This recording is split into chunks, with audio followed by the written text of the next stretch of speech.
کھانے کے بعد برتن خوب صاف کریں، کیونکہ برتن دعا دیتی ہے۔ کیا کرتی ہے؟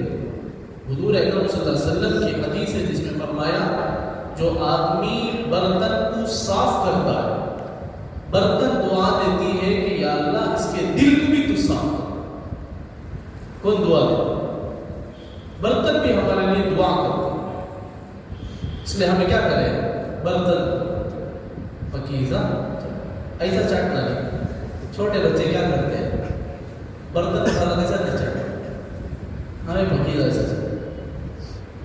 حضرت عباس رضی اللہ عنہ سے روایت ہے جس نے کھانے کے بعد اپنے برتن اور انگلیوں کو صاف کیا، اللہ تعالیٰ اس کو دنیا اور آخرت میں سیراب کریں گے، یعنی کبھی تنگی لگے۔ جو آدمی اپنے پلیٹ کو صاف کرتا انگلیوں کو چاٹتا ہے تو اسے اللہ تعالیٰ کبھی بھی کم کریں گے نہیں، اس کے رزق میں سیراب کریں گے، یعنی ہمیشہ خوب کھلائیں۔ لوگوں کے سامنے ہمیں کیسا چاٹنا سو، تم نہ لوگوں کی فکر رہے تو حضور کی فکر یہاں نہیں ہے، حضور کی سنتوں کی فکر نہیں۔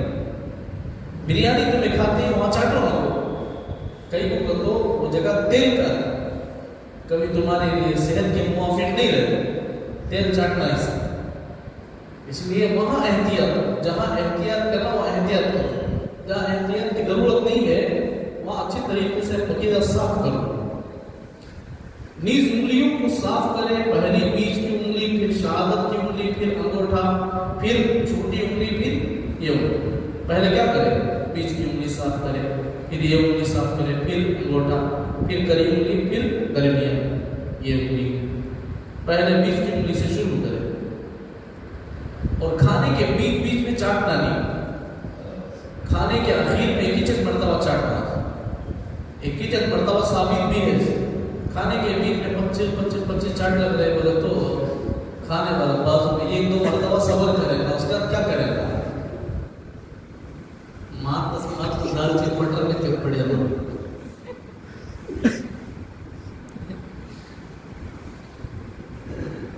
انگلیوں کے چاٹنے اور چوسنے میں آواز نہ آئے، غلیظ آواز نکالنا۔